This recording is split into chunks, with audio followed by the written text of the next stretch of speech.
very warm welcome, and the momentum that has started in the Kisii nation is unstoppable. What I saw yesterday, I've been around for a while. I've participated in every succession. From 1992, from single-party state to multi-party democracy. I've been around all these successions, and I know the signs. I've never been on the losing side, never. So the side you see me on is the winning side. And the momentum of 2027 exceeds the 202 movement. This is a wave that is unstoppable. And when I say we are cousins, it's true because as Dr. Fred Matiang'i spoke in Kisii, I hear. I agree with you, my cousin. A fly has no brain. Inafuata jeneza, ikifika pale inaona mchanga utawekwa, inafanya nini? Sasa wale viongozi wa Kisii wanafuata na naenda Kisii kwa shauri yenu. Let me say that William Ruto has panicked, and the police are crying to us. 98% of members of the National Police Service don't agree that they should break the law. They believe their work is to maintain law and order, and they are feeling very intimidated when they are being forced to commit crimes when their work is to stop crimes. They are feeling very intimidated when they are being forced to work with the goons when they are supposed to work against the goons. They are telling us that CS Kipchumba Murkomen and PS Raymond Omolo is putting them under intense pressure to work with goons, to defend goons, and to allow goons to disrupt our meetings. I want to thank our police officers who are very patriotic officers and assure them that the darkest hour is just before dawn. There will be a new beginning next year. Please continue resisting pressure from Murkomen and Omolo to break the law. Yesterday, the police here in Kisii land were under a lot of pressure from Murkomen and Omolo to allow goons to disrupt our meetings, and the police are resisting. In Nakuru, the police are under a lot of pressure from CS Murkomen to work with the goons to disrupt our meetings on Friday and Saturday, and the police are saying no. I want to tell Murkomen and William Ruto, you don't have enough ammunition to kill 50 million Kenyans. I want to tell William Ruto, you came to power through a popular vote. Somehow along the line you seem to have changed your mind that you can get back to power through guns, bullets, tear gas and goons. It has never worked anywhere, not just in Africa but in the world. The more you disrupt our meetings, the more you kill people, the more you beat elected leaders, the more popular the movement becomes. And I don't know, William Ruto seems to have forgotten. When he was attacked at a church in Kenya in early 2022, his politics took a different turn. And the people decided to elect him as president because they didn't want attacks in a house of worship. But after getting to State House, he seems to have forgotten that police action cannot sort out politics. So we want to say, Murkomen, please let the police do their work. We had an attack in ACK with Tima Church in Othaya. The file is ready. 12 officers have been identified with evidence, and CS Murkomen is refusing the police to hand over the file to DPP for them to be prosecuted. The only good thing is that the criminal activities have no time limit. That file is ready. Those officers must know that when a new president is sworn in, 10 hours after, they will be arrested and taken to court. Yeah? And I want to ask all our police officers across the country to know that we have put a team also to document police excesses. Where leaders are attacked by goons, with police participation, we are documenting on the county commander who is there, the OCSs who are there, the DCIO who is there, and we are keeping that record. And all of you will face the law. I want to appeal to the police officers. We are also fighting for their rights. They are also under intense pressure. Their insurance scheme has been buggered They are crying like all other Kenyans. Their payslips have been raided. Among the people we are fighting for, our police officers. Please don't allow yourself to be misused and break the law, because when the time comes, you'll be on your own. Our officers must be guided by 4 documents as they perform their duties. The 2010 Constitution, number 2, the Penal Code, Cap 63, number 3, the Criminal Procedure Code, Cap 75, number 4, the Evidence Act, Cap 80. With those 4 documents, our police officers will be safe. But if you allow Mukomen to misuse you and Omolo, next year they'll be out of government. You'll be held accountable for the excesses of officers under you, and you'll be held accountable, and you'll be taken to court. And that is the truth. We have a very serious team now documenting all police excesses across the country. Anytime there is an incident, all the details of all the officers in that police station and their commanders, we are documenting that. And we are keeping that for that day. So please, our police officer, I understand. I know you are under a lot of pressure. Most of you have actually refused to succumb to pressure. The few who are succumbing to pressure, please don't. Be guided by those 4 documents in the discharge of your duties. Finally, as the Honorable Peter Munya has said, I have seen them trying to create AI images that he was meeting Ruto last night. Ruto is in Nairobi. Munya was here in Kisii. By the time we left the stadium, the picture was coming 5 minutes after. I don't know this Kasongo, what kind of movement he has. Desperation. It's desperation. Desperation. You know, they are desperate people. You know, they are creating AI caricatures because they are unhappy that Peter Munya is here with us. And please don't fall to this propaganda, it will not help us. But as Honorable Peter Munya has said, if the police refuse to protect Wananchi, the country can easily slide into anarchy because people will defend themselves. It's in the law. Self-defense is allowed. And I think the rest of Kenyans have seen the people of Keroka and Kisii. They don't allow anybody to disrupt their meetings. So the rest of Kenya, now you have seen. You must go the Kisii way. You know, don't allow people, you know, goons. If police don't want to do their work, the people have to defend their meetings because it's a constitutional right for people to hold meetings. So I ask the people of Nakuru to benchmark from the Kisii nation and defend your meetings and don't allow crooks and goons sent by Mukomen and Ruto to disrupt law and order and peace that this country has enjoyed since independence. Thank you very much. Because we want to interact with Kenyans and Wananchi of this part of the country, and also to give hope and assurance to our people, both here and at large in the nation, that we are determined and ready to work together to bring about the necessary change to our country. In doing so, we don't have personal grudges with people. We are basically doing what we have to do. We chose democracy as a people, multi-party democracy. What that means is that everyone has an opportunity to engage, and everyone has an opportunity to participate and persuade people along political lines. It is very sad, some of the things that we are seeing here, where people want to use violence as a means of political intimidation and so on. Some of my colleagues are going to again talk about that in some level of detail, but we have to condemn this. This is lower than primitive. 6 decades after independence, we cannot lose lives because we are trying to help certain people survive in their political offices as it is. We need every life. One life is one life too many. Let's ask our leaders. Political differences are fine. We don't have to agree all the time. And when we do not agree, let us execute them with a measure of decency. We don't have to kill people.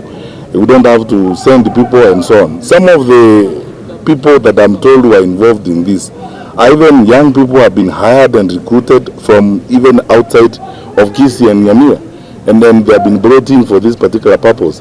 How can you turn against your own people? Because I don't understand. I find it difficult to call these people leaders. How can you turn against your own people? How would you want to kill your own people?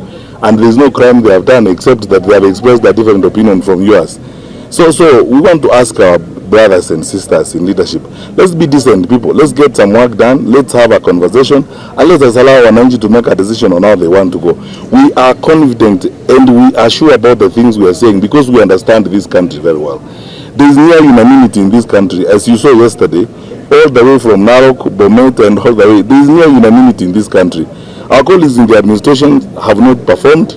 They have not delivered on their promises, and it's time for them to do a decent thing. And the decent thing is to prepare themselves to go through a democratic process that replaces them, so that the Kenya can have a government that they can work with and they can respect. And in saying so, we are not committing crime.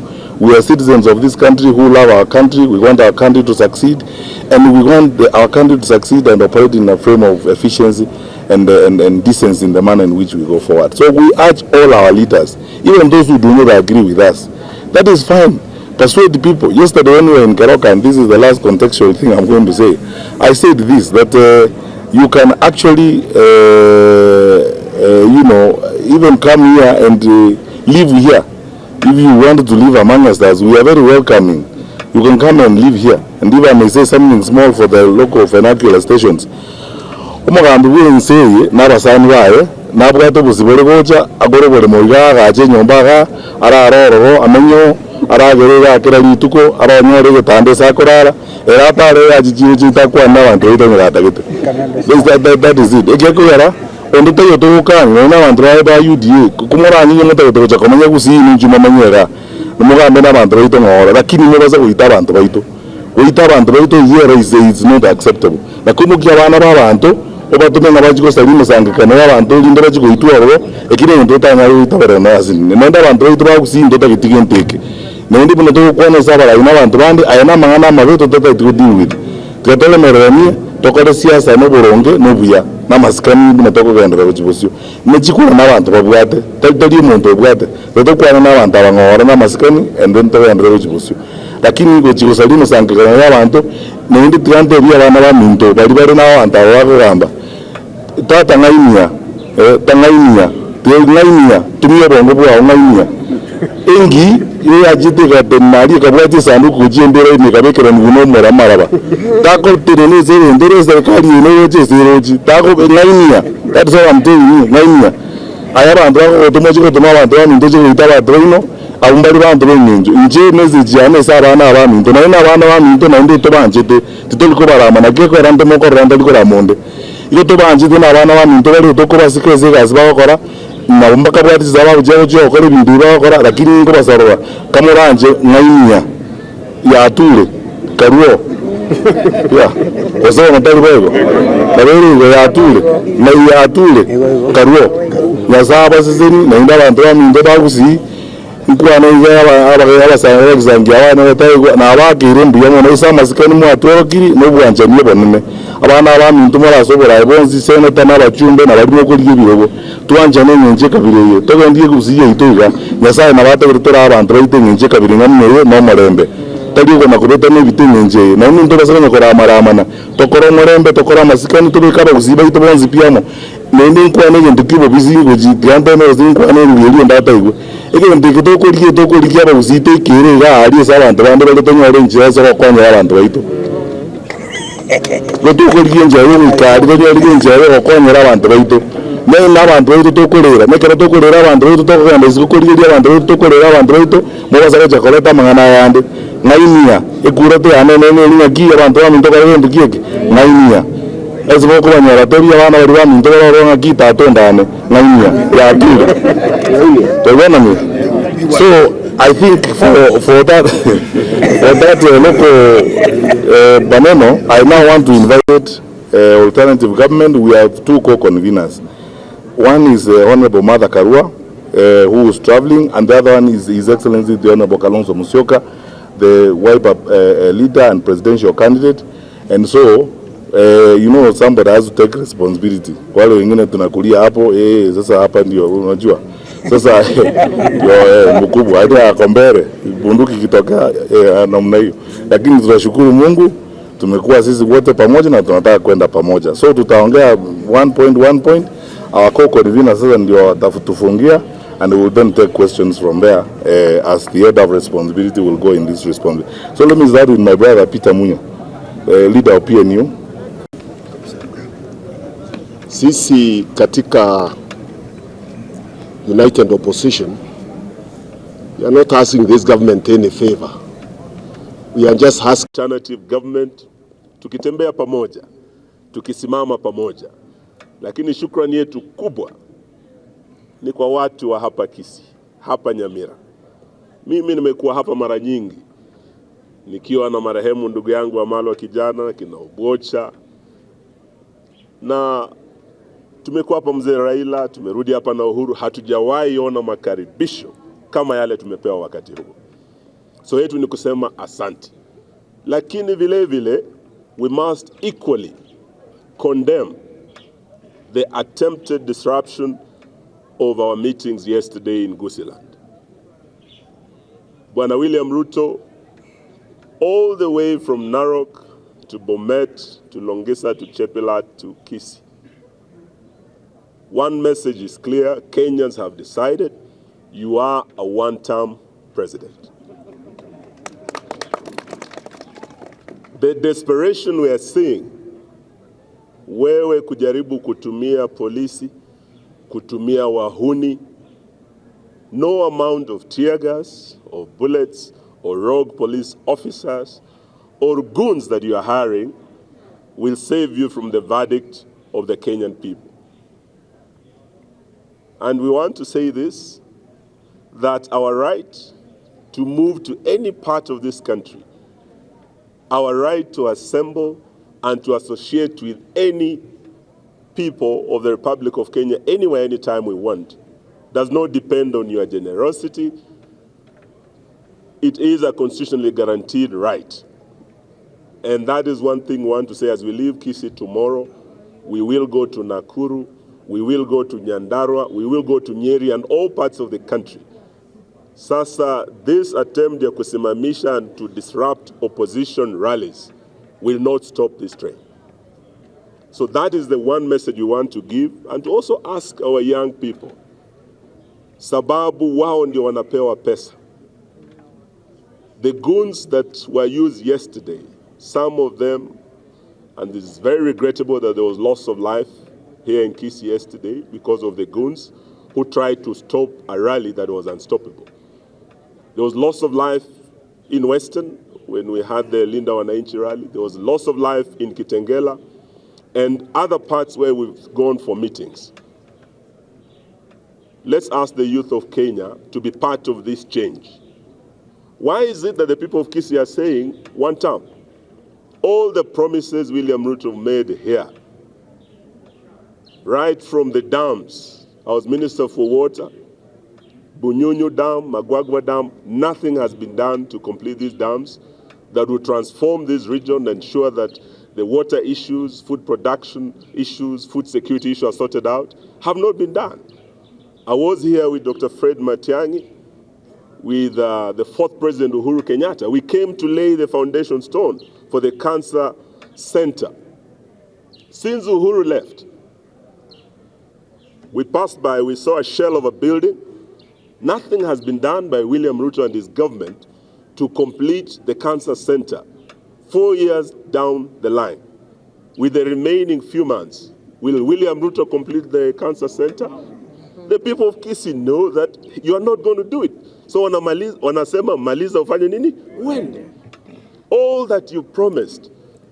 We were yesterday in Keroka. You promised you are going to do all this road from Kisii town, which is very congested, into Keroka. Has it been done? No. Will it be done in the next few months? No. So this is why they were saying, maliza ufanye nini? When? So we want to say today that we will go to Nyamira and other parts to speak to the people of Kisii, and we're asking you, ndugu zetu, tuungane, tutembee pamoja. Jana umetupa kiongozi shupavu Dr. Fred Matiang'i, tunaomba nyote msimame nyuma yake, tushikane pamoja, bega kwa bega, tutembee pamoja, tumtoe huyu bwana Kasongo. Kisii kidogo, Abana ba Nyasaye. Asanteni kutupa umugambo muya. Dr. Fred Okengo Matiang'i. Umugambo muya wakuleta ebikuri. Wakuleta esibitari. Wakuleta maendeleo. Kinu umugambo muya muno wakuleta umurembe. Na sisi tunataka tufanye siasa ya amani. Hata Bwana Zakayo akijaribu kuleta vurugu, kumwaga damu ya Gen Z vijana wetu na kufanya yale maovu anayofanya, sisi tushikane bega kwa bega tumtoe. Asanteni, Mungu awabariki. Tangu tuingie jana Kisii, na kabla ya Kisii tukapitia Mulot kama vile ndugu Eugene ametangulia kusema. Mulot, Bomet, hata before Bomet Lungisa, after Bomet Kaplong, hata Sotik walikuwa wanataka sana tusimame pale, but we realized time was running out, so we headed to Chepilata. And jana we had occasion to congratulate the Honorable Fred Matiang'i, our host, for the clear demonstration of leadership, and also the leadership bestowed on him by the Abagusi elders, Council of Elders led by Elder Matundura. Na tukaingia basi Keroka, na tukaona maajabu Keroka, tukaja vile vile Gusii Stadium. Tumefahamishwa kama tungefika kule saa 8, umati ungekuwa hata zaidi. Lakini njia moja ni kwamba wananchi walihisi kwamba wamevurugwa na wahuni ambao wanapatiwa kila blessing na viongozi ambao wanatarajiwa kujua vyema. Kwa hivyo tunawapongeza sana ndugu zetu wa Bagusi, community wa Bagusi hapa nyumbani and abroad. Hata asubuhi nimepigiwa na watu kutoka Sweden, wanasema karibuni sana Kisii. Professor Choti na wenzake Baltimore, wider Washington, wa Kisii walioko Minnesota, wote. In fact, I think there are more Kisiis out of Kisii and Nyamira than actually in the two counties. And they are all, the Kisii nation, are feeling part and parcel of the entire Kenyan nation, the heartbeat of the nation. Tangu jana imekuwa hapa tuone vipi watu wanaweza kujimudu dhidi ya uchokozi mkubwa ambao unaelezwa na serikali ya Ruto akitumia waziri wake Murkomen na PS wake wa usalama Omolo. Na kwa hivyo tulieleza Bwana Kanja, mnakumbuka tarehe 30 Januari tulienda kwa ofisi ya inspector mkuu wa polisi Kanja, tukakubaliana turudi tarehe 16. Tuliporudi pale ndio tupate kuelezewa kinaganaga ni askari polisi kina gani ambao waliandamana na wahuni kuingilia kanisani Witima upande wa Thaya, lakini wakaruka, wakaepa. Sasa wanajaribu kila njia kuharibu mikutano ya upinzani. I want to say that it is regrettable that we have any loss of life. And I think, as Fred has said, one life lost is one too many. We want the security for our people. It is the responsibility of any government in office to ensure peace and security of its citizens. But what you are witnessing with William Ruto administration is desperation. But you want to remind them that Kenya is a signatory member of the Rome Statute, the International Criminal Court. There's an attempt to get out of it, but of course Kenyans walikata. And the issue is very simple. Any officer or person in authority bearing the highest responsibility, I see my learned friend Kembe Gitura agreeing, is the one that will be held accountable even before the ICC. And as Rigade has said, we are documenting every police action. And it is not a matter of trying to please ourselves. yale amesema Rigathi ni wazi kwamba mwaka ujao Mungu atujalie. This is the alternative, this is united alternative government. So don't think that Rigathi it's kind of wishful thinking. This is the reality. The reality as we speak this morning is the country is galvanized on one agenda, that William Ruto will serve one term, if indeed he is allowed to serve that one term. And the reasons are clear. He has accused us of having no agenda. Agenda item number one is to return this country to constitutional order, to observance of the rule of law under the supreme law of the land, Constitution 2010, which William Ruto and his officers seem geared towards dismembering. And of course we can. And this is why we proudly stand here in this beautiful Camel Park Hotel to tell Kenyans that we are on course, that nobody should threaten you, that you do not have the right to assemble peaceably, you do not have the right to picket, you do not have a right to hold public opinion. Indeed, we want to assure you that we are so focused that even on the IEBC itself, we went and met them, and the first action they did was to remove Marjan, I think that's a Marjan.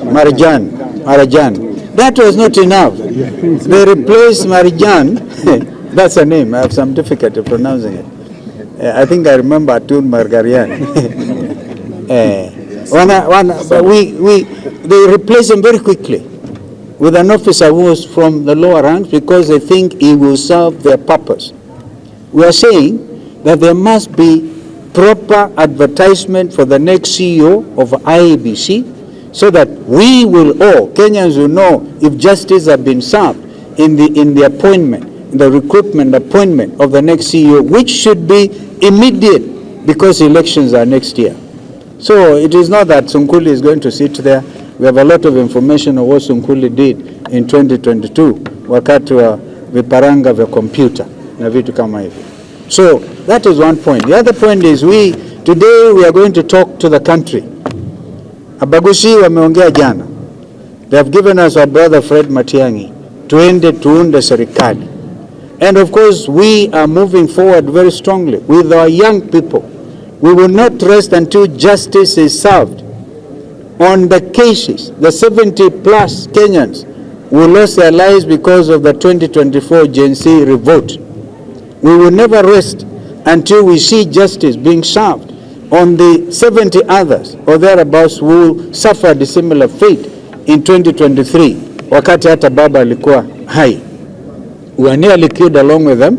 Na mnakumbuka in 2024 alisema baba kaa nyuma, hii kazi tutamaliza.